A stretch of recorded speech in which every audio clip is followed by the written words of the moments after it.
Oi, tudo bem? Começa aqui a revista da Câmara. Em menos de meia hora, um resumo das principais notícias da semana e reportagens especiais. Dá uma olhada no que a gente preparou para você no programa de hoje. Aprovado em plenário, vai à sanção o projeto que obriga serviços de saúde públicos ou privados a comunicar à polícia indícios de violência contra a mulher. Os deputados também aprovaram mudanças na lei de licitações, que cria mecanismos para melhorar o processo de compras em obras e serviços da União, de estados e municípios. Secretários de Fazenda de todo o Brasil pedem modificações no texto da reforma tributária da Câmara, que é debatida na comissão especial. A demissão do secretário-geral da Receita, Marco Cintra, que defendia a volta da CPMF, deve atrasar mais a chegada da proposta de reforma tributária do governo ao Congresso. No resumo da semana, você vai ver que na Comissão da Previdência dos Militares, cresce a pressão sobre o relator pela inclusão de PMs e bombeiros no sistema das Forças Armadas. O Dia Mundial de Prevenção do Suicídio foi lembrado na Câmara. No mundo, o ritmo é de queda nas estatísticas, mas o Brasil está na contramão.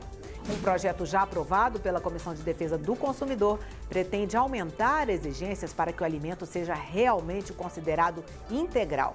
Pelas regras atuais, você pode estar pagando mais apenas pela propaganda na embalagem.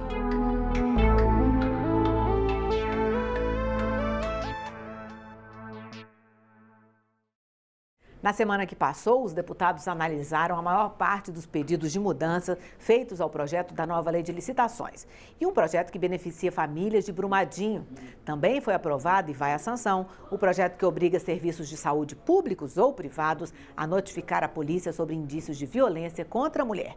Veja o que passou no plenário da Câmara com o repórter Cid Queiroz.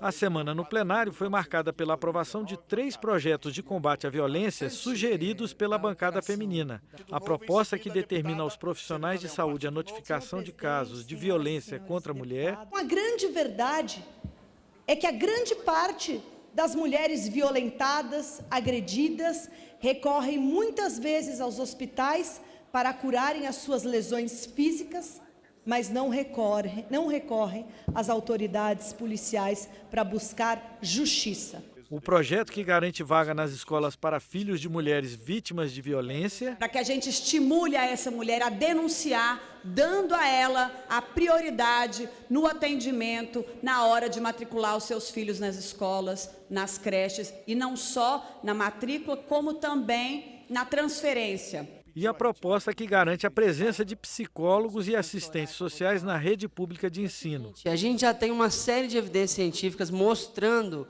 a importância que tem psicólogos e assistentes sociais quando eles estão na escola para fazer o diagnóstico precoce, para dar apoio emocional, especialmente em áreas vulneráveis, porque a gente sabe que a maioria das escolas públicas brasileiras estão em áreas vulneráveis. Foram aprovados ainda vários acordos internacionais firmados com a Austrália, Moçambique, União Europeia, entre outros. E o projeto de lei que exclui os valores pagos a título de indenização às vítimas de Brumadinho do cálculo para a concessão de benefícios sociais. Para garantir a justiça àquelas pessoas que perderam seus entes queridos, aqueles que foram atingidos pelo crime e a tragédia de Brumadinho. Antes, na quarta-feira, o plenário deu continuidade à votação da nova lei de licitações. O texto mantém o pregão, a concorrência, o concurso e o leilão.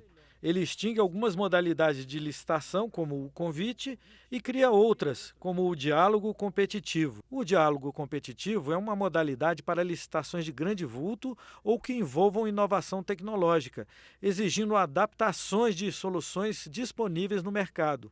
Ele se caracteriza por conversas prévias com todos os licitantes para que cada um apresente sugestões para a administração pública, que assim irá identificar uma solução que atenda às suas necessidades. O órgão público divulga edital estabelecendo os critérios com base nessas escolhas e as empresas apresentam suas propostas, iniciando a fase de concorrência. Os deputados mantiveram no texto a aplicação da chamada margem de preferência, dispositivo que permite à administração pública favorecer nas concorrências empresas locais ou que adotem produtos recicláveis. O assunto dividiu o plenário. Essa questão de reserva de mercado, que é essa margem de preferência, só atrapalha o comércio internacional, só deixa o Brasil mais fora do comércio internacional. E o Brasil já é muito fraco no comércio internacional. Ela é para beneficiar as empresas mais ricas do Brasil e fora do Brasil.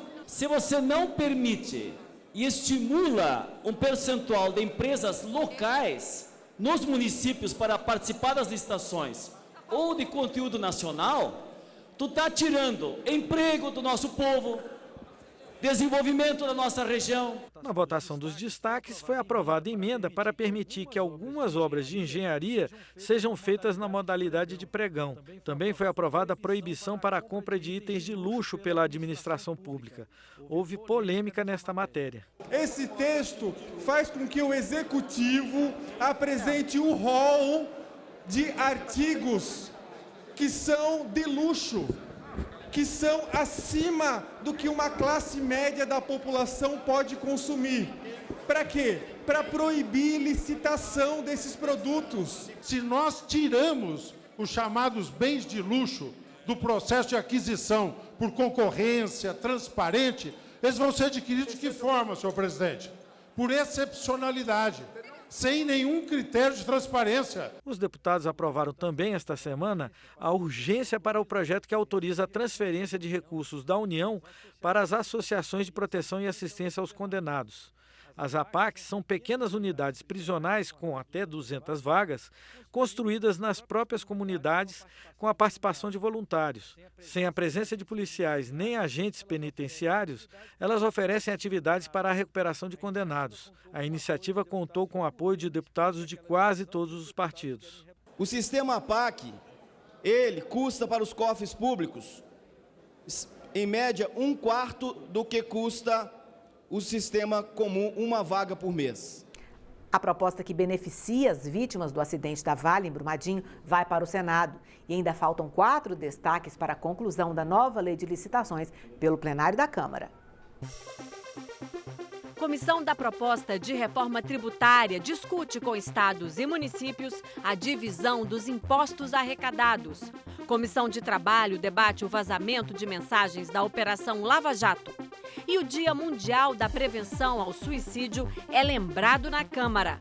Veja o que foi notícia nas comissões na semana que passou. No Dia Mundial da Prevenção ao Suicídio, 10 de setembro, especialistas, autoridades e parlamentares discutiram o problema num simpósio de prevenção ao suicídio e automutilação. Eu tentei me matar. Eu sei o que é isso. Não ler os sinais que eu mandei. Eu vou dizer uma coisa para vocês, se uma única pessoa, tivesse observado que eu estava em profundo sofrimento e me dado um abraço aos 6 anos, tinha mudado a minha história. A cada 10 suicídios consumados no mundo, 9 poderiam ser evitados. Como? Com participação da sociedade civil, se abrindo ao diálogo, ficando atento aos sinais, aos sintomas de isolamento, de mudança na personalidade, de depressão, de apatia, de angústia profunda. Se envolva, ame, abrace, acolha a vida. O editor do The Intercept Brasil, Leandro Demore, participou da audiência pública na Comissão de Trabalho. Demore afirmou que a divulgação das conversas que envolvem procuradores e o ex-juiz Moro mostram a importância e o papel da imprensa livre. A Lava Jato tinha um projeto, Lava Jato, de se fazer o que eles achavam que era justiça e divulgou uma narrativa omitindo vários outros documentos e trechos de gravações do dia do famoso grampo, né? Para justamente inflamar as massas. Há uma grande luta da esquerda para liberar empresários criminosos que roubaram o nosso país, que levaram o dinheiro do nosso país para a Venezuela, para Cuba. E estar debatendo isso é até uma vergonha nacional.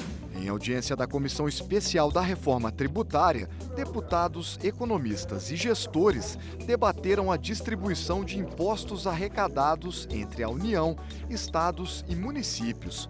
O ex-ministro da Fazenda, Henrique Meirelles, concorda com a proposta que unifica 5 tributos em apenas um, mas acredita que a maior dificuldade será redistribuir entre os entes federados o valor que hoje é arrecadado pelo ICMS. ICMS. Uma operação que vai para o estado, foi produzido no estado A, foi vendido no estado B, aquele produto foi fazer parte da composição de um terceiro produto em outro estado, etc. E toda essa complexidade é que terá que ser lidada pelo comitê gestor. Os representantes dos prefeitos disseram que a reforma poderá ampliar a concentração de recursos na União, deixando estados e municípios em situação ainda mais grave. Os municípios hoje ficam com 22% do total da arrecadação desses 5 impostos, os estados com 41% e a União com 37%. Então é fundamental que a gente saiba qual vai ser a distribuição e a participação de cada um dos entes federados brasileiros na distribuição desses impostos. Se nós formos olhar um por um dos municípios, não vai haver reforma tributária. Está provado que a reforma tributária é necessária. Agora, se cada um quiser proteger o seu patrimônio, aí é difícil. Ninguém quer ceder um pouco. É uma disposição já explícita do governo em termos mais Brasil e menos Brasília. Então nós vamos aproveitar essa oportunidade para também avançarmos nessa garantia de que não haja mais concentração de recursos aqui em Brasília. E os secretários de Fazenda dos 26 estados e do Distrito Federal apoiaram, mas apresentaram sugestões de mudanças a essa proposta de reforma tributária que tramita aqui na Câmara. Participaram da reunião na residência oficial do presidente da Câmara os responsáveis pelas finanças de todos os estados e do Distrito Federal. Ao final, foi anunciado que os secretários de Fazenda, representando os 27 governadores, apoiam a proposta de reforma tributária, mas querem mudanças. Os secretários concordam com a base da proposta de emenda à Constituição, que é unificar 5 impostos: o IPI, a COFINS e o PIS do governo federal, com o ICMS dos estados e o ISS dos municípios. Eles seriam transformados no Imposto sobre Operações com Bens e Serviços, o IBS.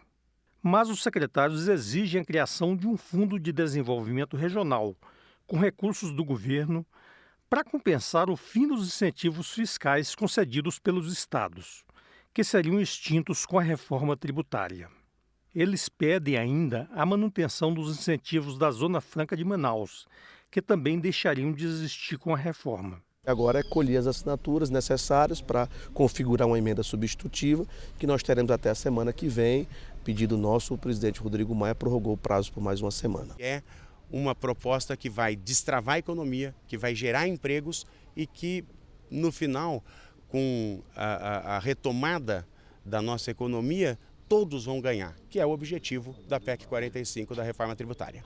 Já a proposta de reforma tributária do governo nem chegou ao Legislativo e já provocou uma baixa. Foi a demissão do secretário-geral da Receita Federal, Marco Cintra, anunciada na quarta-feira pelo presidente Jair Bolsonaro. Cintra era, dentro do governo, um dos defensores do retorno da CPMF. A demissão pode atrasar a chegada da proposta do Ministério da Economia, mas, na opinião do presidente Rodrigo Maia, não atrapalha a proposta da Câmara. O secretário Marco tinha uma posição histórica a favor de um tema que tinha muita rejeição na sociedade e isso reflete no plenário da Câmara. Eu não sei se isso foi relevante para a decisão do presidente de pedir a demissão dele, né? Mas me dá a impressão que é um pouco por aí. Pode ser um complicador, pode atrasar? Não, porque nós estamos andando. E na Comissão de Finanças e Tributação foi aprovada uma proposta que obriga os bancos a oferecerem serviço de encerramento de contas por meio eletrônico. A regra vale para poupança e contas correntes tradicionais.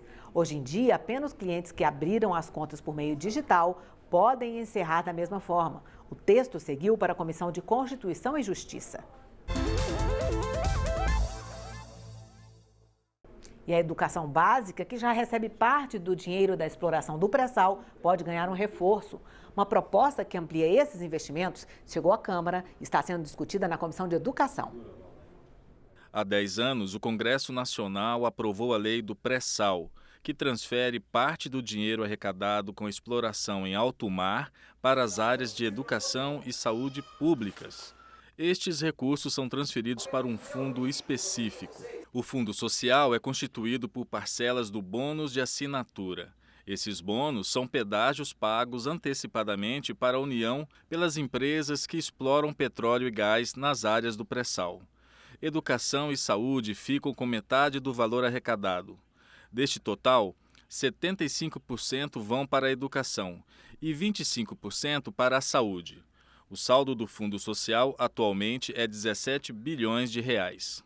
Com a nova proposta, o valor destinado à educação passa a ser direcionado integralmente à educação básica, que reúne a educação infantil, o ensino fundamental e o ensino médio. O projeto pode modificar também o modelo de transferência do saldo do Fundo Social. Educação e saúde receberiam proporcionalmente a arrecadação com os bônus de assinatura. Parlamentares da Comissão de Educação elogiaram a proposta. Mas para o deputado Glauber Braga, existe uma preocupação com eventual prejuízo ao financiamento de outras etapas da formação educacional pública. Basicamente é canalizar os investimentos para a educação básica, o que é necessário, positivo, mas sem comprometer aquilo que tem que ser também canalizado para os institutos federais, escolas federais, para o ensino superior como um todo. De acordo com o deputado Gastão Vieira, o Fundo Social pode arrecadar nos próximos 15 anos aproximadamente R$500 bilhão. Mas para ele, quantidade não significa qualidade. Hoje o problema da educação é muito mais se medir a eficiência do gasto, a eficácia do gasto, para que possa trazer resultado. Nós gastamos 15 bi do Fundeb por ano só de complementação da União e a educação não consegue dar um salto de qualidade. Corte de mais de 5.000 bolsas de estudo do governo por falta de dinheiro. Seminário debate os reflexos da devastação do Cerrado. E mais uma rodada de debates sobre a inclusão de PMs e bombeiros na reforma da Previdência das Forças Armadas. Veja o que mais foi notícia aqui na Câmara na semana que passou.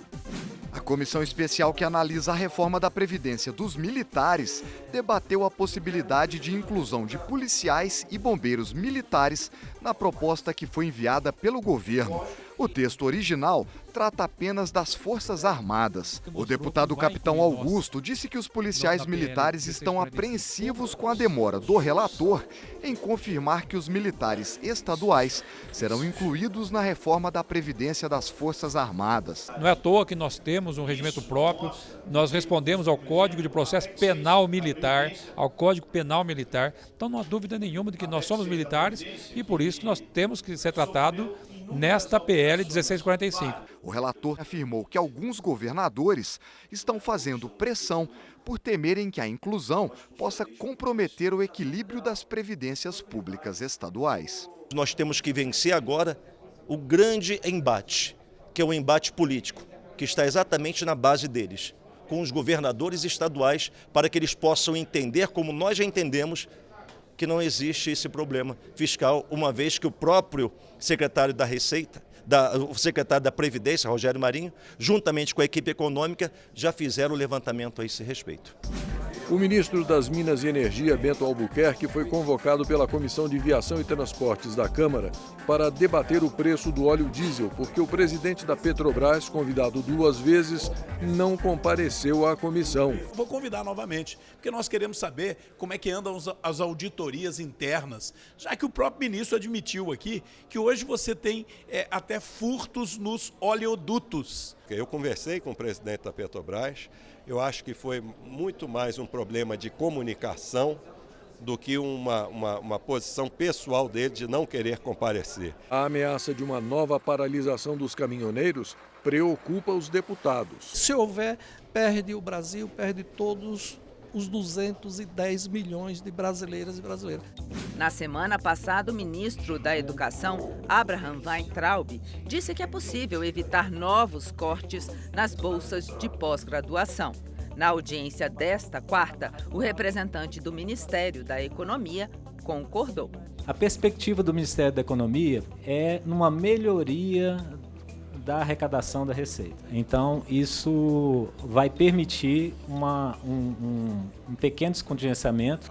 Enquanto isso não acontece, deputados e especialistas cobram o cumprimento de um acordo fechado na época da aprovação do PL 4, que garantia recursos suplementares para as bolsas de estudo. Foi feito um acordo entre os deputados do governo e da oposição na votação do PLN 4 para resolver a questão do CNPq. E até agora não foi. Votei no PLN 4 contra a minha vontade, porque tinha 300 milhões para o CNPq. O copinho servido sem água deixou sem graça quem passou pelo seminário sobre a conservação do Cerrado, promovido pela Comissão de Meio Ambiente.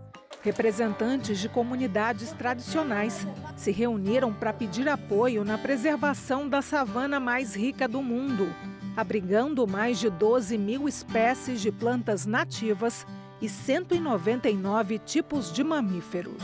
Hoje a região onde mais se desmata é a região conhecida como Matopiba, Maranhão, Tocantins, Piauí e Bahia.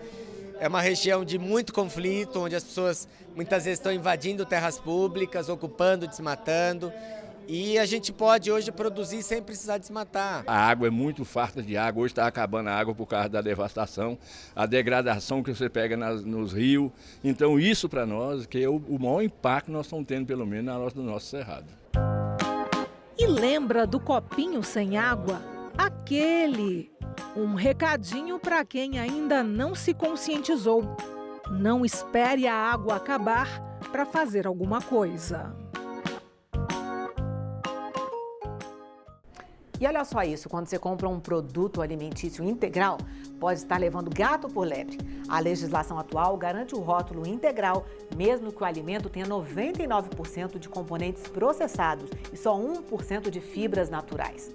Um projeto de lei aqui na Câmara, já aprovado pela Comissão de Defesa do Consumidor, pode mudar essa situação, aumentando as exigências para que o alimento seja realmente considerado integral. Pães, massas, arroz, biscoitos. Nas prateleiras dos supermercados, são dezenas de produtos que contam com a versão integral. A lista de benefícios no consumo desses alimentos é grande, já que eles preservam todos os seus componentes originais, como as fibras solúveis. Optar pela versão integral durante as refeições pode ajudar a regular o trânsito intestinal e a concentração da glicose no sangue, além de contribuir para a redução de inflamações, ansiedade, estresse e compulsão alimentar. Mas nem sempre as embalagens desses produtos descritos como integrais estão indicando a verdade. Hoje, produtos feitos com 1% ou com 100% de matéria-prima integral são classificados da mesma forma. Sem ser informado da proporção de matéria-prima integral no produto, o consumidor acredita que está se alimentando de forma mais saudável, quando na verdade pode estar ingerindo ingredientes processados, muitos deles prejudiciais à saúde. Em alguns países, a lei determina que ao menos metade desses produtos seja composto por ingredientes integrais. Na Europa, nos Estados Unidos já é normal, já é mais comum a gente encontrar produtos que tenham na sua composição mais de 50% de farinha integral, mas aqui no Brasil isso ainda não acontece, infelizmente. Nem sempre foi assim. A mesma regra vigorou no Brasil durante décadas. A partir de 1978, a então Comissão Nacional de Normas e Padrões para Alimentos passou a definir pão integral, ou pão preto, como produto preparado com no mínimo 50% de farinha de trigo integral. Em 2000, a norma foi revogada e substituída, exigindo apenas que fosse informada a proporção de farinha integral nos produtos, o que também deixou de ser uma exigência a partir de 2005. Agora, um novo projeto de lei pretende retomar a antiga regra. O texto estabelece que produtos fabricados a partir de cereais e farinhas só poderão receber a denominação integral se contiverem pelo menos 50% de matéria do tipo. Eu não posso vender um produto como sendo produto integral, tá certo? Porque eu uso de um bocado de artimanhas, tá certo? Para dizer que ele é integral, quando na verdade ele não é. Enquanto o projeto tramita na Câmara, é importante prestar atenção nas informações que já estão contidas nos produtos. É o que alerta o nutricionista, mas é preciso saber ler corretamente as etiquetas. Primeira coisa importante, quando as pessoas vão olhar a tabela nutricional ou basicamente a lista dos ingredientes, normalmente eles colocam em ordem decrescente. Então, exemplo, começa lá, ingredientes. Primeiro ingrediente é o açúcar. Então, basicamente, o que mais contém dentro daquele alimento é o açúcar. Então, quanto menos ingredientes tiver naquele produto e, se possível, ele perceber que a farinha integral acaba sendo um dos primeiros componentes desses ingredientes, aí ele pode começar a ter uma clareza, um pouco mais de certeza de que aquele alimento é mais integral, é mais saudável para o consumo diário dele. O projeto de lei que regula alimentos integrais, formulado pela deputada Flávia Arruda, foi aprovado na Comissão de Defesa do Consumidor. Agora, o projeto será analisado pelas comissões de Seguridade Social e de Constituição e Justiça.